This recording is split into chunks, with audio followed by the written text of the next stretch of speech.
Hi, I would Sure. love to have other folks know what is your name and your title and where are you from? Sure. I am Colleen Smith. I work as the Director of Development for CASA of Northwest Arkansas. Nice. Well, thank you for joining me today.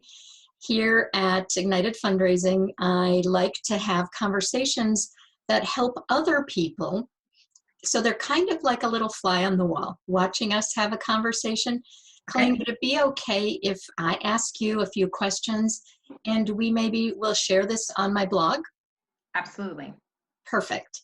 Well, so money story is one of my soapbox topics.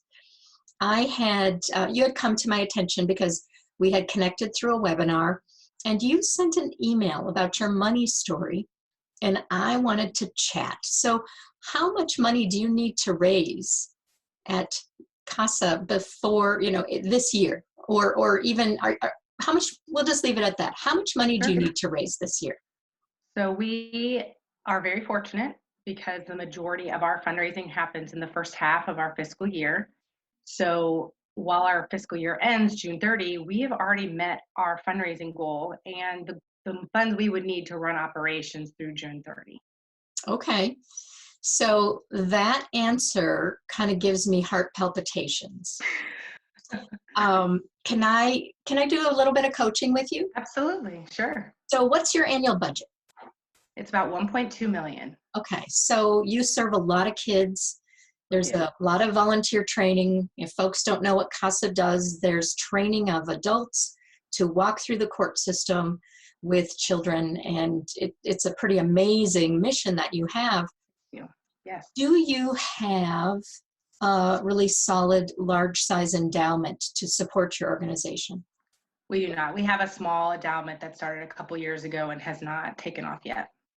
Okay, and so do you have any planned gifts that you know for sure you can count on this year? We do not. And do you have all the staff that you need to deliver your programs and services to meet the needs of your community? So right now we are fully staffed, but we anticipate by July 1 with the increase in the number of children coming into care. The COVID crisis actually puts a really interesting twist on this because with the number of young people that will be home, our our families, our biological families are really going to be stressed a lot thinner, and we anticipate a larger number of kids coming into care. So we've already talked as a staff that probably by July 1 we will need to take on another advocate supervisor. And of that 1 million plus budget that you have, how much growth is built into that? I think it's about probably a 3% growth in children served or 5% growth in children served. Over And last that's, year? yes. Okay, so you're one of the smart ones. You've got a bit of growth built in. Most budgets that I hear about or organizations that I talk to like yours don't have a lot of or any growth built in. They also don't have emergency cushion built in. They may not be working towards funding their endowment.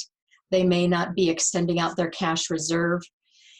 So what I'd like to ask, Colleen, if you're willing, is please remove from your vocabulary, we're okay in funding till June 30th. And here's why.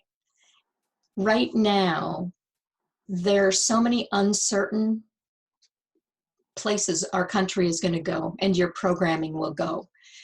I'm guessing everyone's working virtually. Yes. So the costs to run the office are still having to be maintained while everyone is trying to figure out, do I have enough headsets or do I have the right headset or how do we meet and take care of kids? You're not even going to know what the increase in cost, if any, that there is right now. There's also the challenge of you can't meet with your clients, your children face to face. Not every child has access to a computer. Do they even have a cell phone wherever they're being fostered or being cared for? Even when it's not a virus and a pandemic, what I often ask you to think about when answering that question about how are you doing in your fundraising, to say we're on a path to become a $1.5 million organization. Right now, this moment in time, we're at blank. And so there's a gap between where we are today and where we know we have to go. And so we're continuing to fundraise, even though the budget numbers that we met with a very tiny increase we're looking okay for this year. There's too much uncertainty to be able for me to say, we don't need your gifts right now. What do you think about that answer? I think that makes good sense. I mean, we've already had the conversation as an organization that also receives government grants.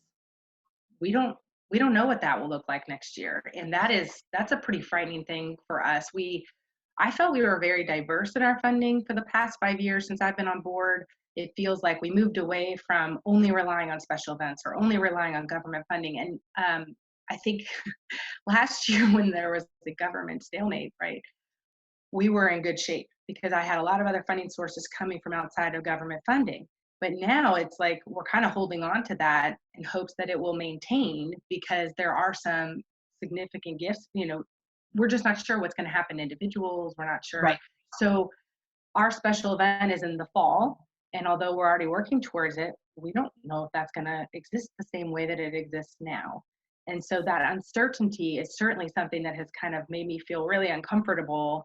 And I'm not sure. I think that idea of saying, hey, we're at a $1.2 million budget now, but we're working towards a $1.5 million budget. I think that makes great sense.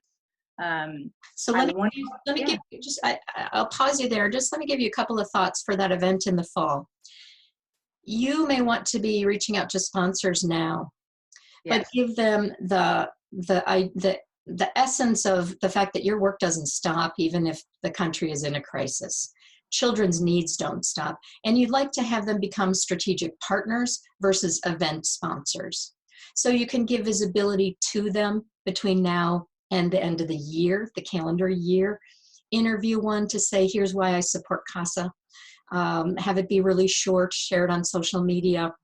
Let folks know in your community that these are the caring, kind sponsors that we have. Also let folks know that doing something virtually, which we may still have to do in the fall, we just don't know, will mean a different way of raising funds, and that whether you need sponsorship or not, you will need a matching gift. And that will inspire people, and their gift then will leverage more giving. So those things alone, but also encourage people, those of us who aren't sponsors, to become monthly donors, to become 5-year donors, pledging at a substantial level, so that you're building some sustainability. So when it's time to figure out that nice portfolio of giving that you've been working hard on, whether or not government funding goes up or down, your sustainability can at least be a little more solid foundation. Yes. So I really appreciate your allowing me to share your example with other folks. And I just want to wish you the best. I think your mission is amazing. And to your fundraising success for all of those children who need you. Thank you so much. Appreciate your help.